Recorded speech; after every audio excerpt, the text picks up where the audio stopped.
Hello my dear students, welcome in political science class of class 11th, and I am Hiralal sir from MLP International School Rajpura, and today we are going to discuss about the chapter number 6th jurisdictions। और बेटा इससे पहले video में ना हमने supreme court के बारे में देखा था, उसकी सारी हमने चीज़ें देखी थी, और इसी तरह से हाई कोर्ट का क्षेत्र भी हमारे पास पड़ता है। आज का हमारा जो नया टॉपिक है मैं आपको बताऊं बेटा, वो हमारे पास है बेटा, बात करें तो ओरिजिनल ज्यूरिडिक्शन, जिसको हम हिंदी में कह सकते हैं मौलिक क्षेत्राधिकार। मौलिक क्षेत्राधिकार, original jurisdiction means cases that can be directly considerable supreme court without going. बेटा इसमें मुख्य तौर पर मैं आपको एक चीज़ बताना चाहूँगा कि इसमें होता क्या है। इसमें कुछ मामलों की सुनवाई जो है सीधे सर्वोच्च न्यायालय कर सकता है। ऐसे मुकदमे में पहले निचली अदालतों में सुनवाई जरूरी नहीं होती, और सर्वोच्च न्यायालय का मौलिक क्षेत्राधिकार उसी संज्ञेय मामले से सर्वाधिक सभी विवादों में एक एम्पायर का निर्णय होता है। यानी बेटा कुल मिलाकर हम ये कह सकते हैं, the power to resolve such cases is interested to Supreme Court. It called original jurisdictions because Supreme Court alone has power to deal with such cases, neither the High Court nor the lower court। बेटा इसमें मौलिक अधिकार क्षेत्र इसलिए कहा जाता है क्योंकि इन मामलों में सर्वोच्च न्यायालय ही हल कर सकता है।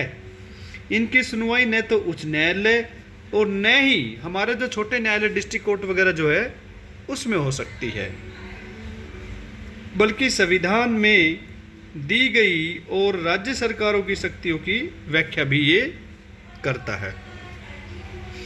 तो कहने का तात्पर्य बेटा इसमें हमारे पास है मौलिक जो हमारे अधिकार है, उनसे क्षेत्र से संबंधित हम सीधे हाई कोर्ट या सुप्रीम कोर्ट में हम जा सकते हैं। इसका प्रोसेस क्या क्या है, तो ये बेटा हमारे पास है रिट ज्यूरिडिक्शन।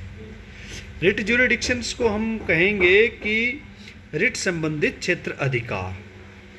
तो इसमें जैसे आपको बताया कि as you have already studied in the chapter of fundamental rights. बेटा फंडामेंटल राइट्स में हम पहले पढ़ चुके हैं, उनमें हमें पता है कि जिसके भी फंडामेंटल राइट्स यानी हम ये कहें कि बेटा छीन लिए जाते हैं समाज के द्वारा, किसी पर्सनल व्यक्ति के द्वारा, तो वह व्यक्ति सीधा सुप्रीम कोर्ट में जा सकता है और उसमें रिट लगा सकता है। तो ऐसा होता है कि हमें ऐसा लगता है भाई हमारे मौलिक अधिकार, क्योंकि मौलिक अधिकारों की रक्षा हमारा जो ज्यूरिडिक्शन है बेटा वो ही कर पाता है। तो इस पॉइंट में आप ये जो हमारे पास है रिट, और फंडामेंटल राइट्स में आप लोगों को बहुत सी रिट्स बताई गई थी, भाई कौन कौन सी रिट्स है जिसके तहत हम जा सकते हैं। तो लास्ट लाइन हमें इसमें देखिए, through such writs the court can give order to executive to act और not to act in a particular way. यानी इन रिटों के माध्यम से सर्वोच्च न्यायालय कार्यपालिका को कुछ करने या न करने का आदेश दे सकता है। तो ये आप लोगों को समझने के लिए एक बार फंडामेंटल राइट्स वाला बेटे एक बार चैप्टर आपको दोहराना पड़ेगा, और उसमें आपको सारी बातें विस्तार पूर्वक दी गई है। और उसमें मैंने जब आपको पढ़ाया तो मैंने आपको रिट बताया था भाई किन किन कौन कौन से रिट हमें दी गई है। आइए इसमें हमारे पास एक तो आता है एप्लीलेट ज्यूरिडिक्शंस, यानी अपीली क्षेत्र अधिकार। तो इसमें क्या बताया गया है कि the Supreme court is the highest court of appeal. बेटा सर्वोच्च न्यायालय जो है अपील का उच्चतम न्यायालय है। A person can appeal to the Supreme Court against the decision of High Court. यानी कोई भी व्यक्ति जो है निर्णय के विरुद्ध, जो हाई कोर्ट ने निर्णय दिया है उसके विरुद्ध वो सुप्रीम कोर्ट में जा सकता है। अगर हम उसके न्याय से खुश नहीं है तो उसमें वो एप्लीकेशन दायर कर सकता है। High court must certify that the case is fit for appeal. और इसमें जो हमारा सर्वोच्च न्यायालय है वो ये प्रमाण पत्र देना पड़ता है कि वह मुकदमा सर्वोच्च न्यायालय अपील करने के लायक है, अर्थात उसमें संविधान या कानून की सर्वोच्च व्याख्याओं करने जैसी कोई गंभीर मामला उलझा तो नहीं है। तो मेनली तौर पर मैं आपको बता दूं, in the addition in criminal cases if the lower court has sentence a person to death. For example देखकर आपको बताया गया बेटा, मान लीजिए किसी लोअर कोर्ट में किसी भी व्यक्ति को फांसी की सज़ा हो जाती है, तो फिर वो हाई कोर्ट में अपील कर सकता है अगर वो यहाँ पे मतलब हार जाता है तो। और इसी संदर्भ में the Supreme Court holds the power to decide whether the admit appeal और whether the appeal is not. अब इसमें क्या होता है कि भाई वो सुप्रीम कोर्ट पर बेटा डिपेंड करता है कि वो उसकी अपील को स्वीकार करे या न करे।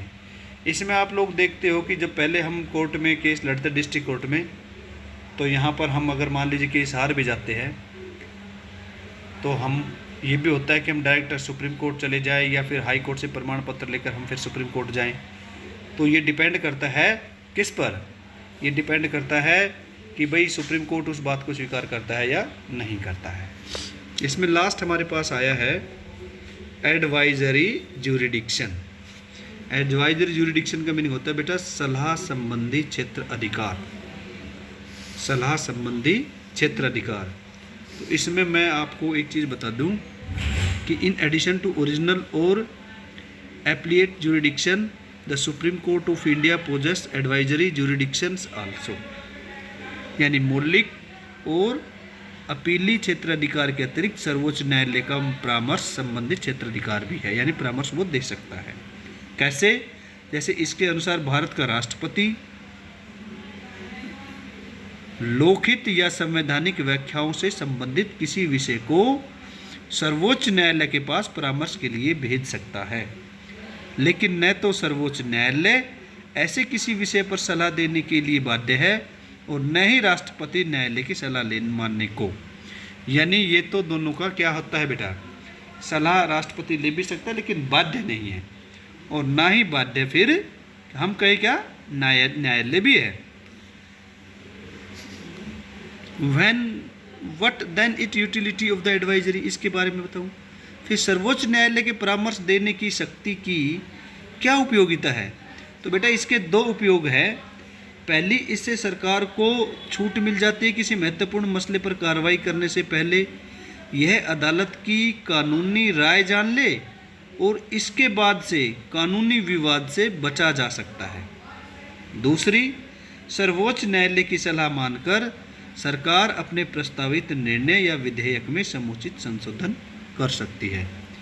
इसमें एक चीज़ मैं आपको बता दूं, आर्टिकल हमारे पास जो 137 है, the Supreme Court shall have power to revive any judgment pronounce और ऑर्डर मेड बाय, यानी उच्चतम न्यायालय को अपने द्वारा सुनाए गए निर्णय या दिए गए आदेश का पुनर्वलोकन करने की शक्ति होगी। तो आज हम इतना ही, कल फिर लाते हैं और फिर मिलते हैं। थैंक यू बेटा।